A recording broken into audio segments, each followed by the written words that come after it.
ओम परमात्मने नमः। यदा भूत पृथग् भावमेकस्थमनुपश्यति तत एव च विस्तारम ब्रह्म संपद्यते तथा। अर्थात प्रकृति के दो रूप हैं, क्रिया और पदार्थ। क्रिया से संबंध विच्छेद करने के लिए 29वां श्लोक कहा। अब पदार्थ से संबंध विच्छेद करने के लिए यह 30वां श्लोक कहते हैं। यदा भूत पृथग् भावम ब्रह्म संपद्यते तदा।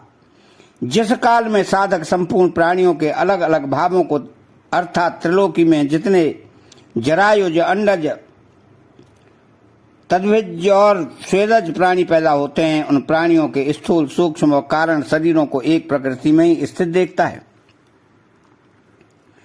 उस काल में वह ब्रह्म को प्राप्त हो जाता है। त्रिलोकी के स्थावर जंगम प्राणियों के शरीर, नाम, रूप, आकृति, मनोवृत्ति, गुण, विकार, उत्पत्ति, स्थिति, प्रलय आदि सब एक प्रकृति से ही उत्पन्न है। संपूर्ण प्राणियों के शरीर प्रकृति से ही उत्पन्न होते हैं, प्रकृति में ही स्थित रहते हैं और प्रकृति में ही लीन होते हैं।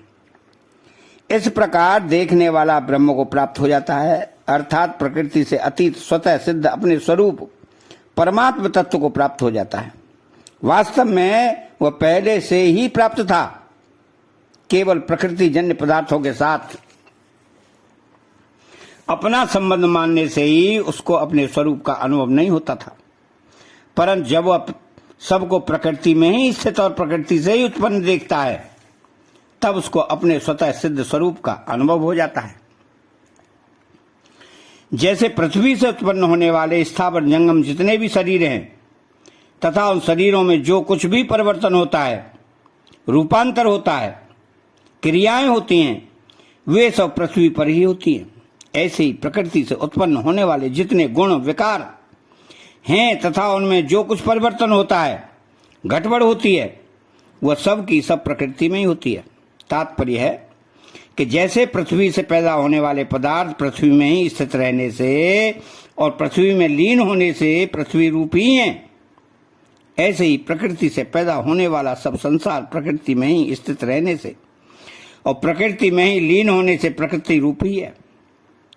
इसी प्रकार स्थावर जंगम प्राणियों के रूप में जो चेतन तत्व है वह निरंतर परमात्मा में ही स्थित रहता है।